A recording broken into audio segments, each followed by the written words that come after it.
এদিকে মিলন গুরু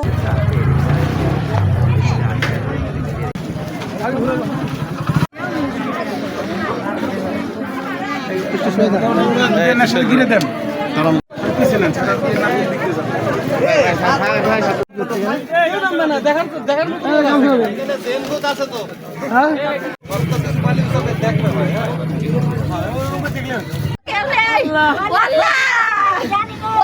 ভাই আসলে আমাকে গালে তুলে ভাত খাইয়ে দেয় আমার ভাই আমাকে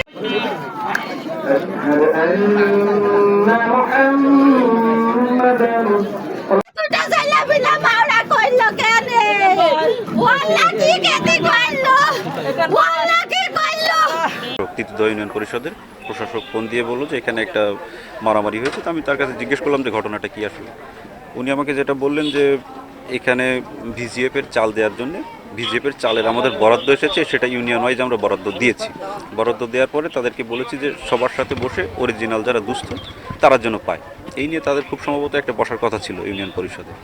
তো বসার প্রেক্ষাপটে বসতে তারা পারে নাই। তার আগেই প্রশাসক আমাকে যেটা বললো যে স্যার আমি ভিতরে ঢোকার আগেই দুপক্ষ এখানে দাঁড়িয়েছিল এবং ভিতরে ঢোকার কিছুক্ষণ পরে এরা দুপক্ষ বাইরে মারামারি করে ঘটনা যেটা হয়েছে আর কি, যে একজন দুপক্ষ বলতে আমাকে একটু আগে এডিশনাল এসপি মহোদয় যে কথা বলেছেন নাকি বিএনপির দুইটা পক্ষের কথা আমি শুনেছি। তাদের মত পার্থক্যের কারণে তারা নিজেরা সমাধান করতে না পারার কারণে ঘটনাটা উত্তেজনার দিকে যায় এবং উত্তেজনার ইমিডিয়েট ইফেক্ট হিসাবে এই মারামারি সংঘটিত হয়। এতে 2-3 জন আহত এবং রফিক নামে একজন নিহত হয়েছে। ঘটনার সংবাদ পেয়ে সঙ্গে সঙ্গে দর্শনা থানা পুলিশ অফিসার ইনচার্জ এবং সার্কেল অফিসার সহ এখানে আসে। পরবর্তীতে এসপি স্যার আমাকে পাঠালে আমি হাজির হই। আমরা এটা নিয়ে কাজ করছি এবং এই দোষী যে তার বিরুদ্ধে আইনানুগ ব্যবস্থা গ্রহণের জন্য প্রক্রিয়া। আমি আমার বাসার ভিতরে আমার স্বামী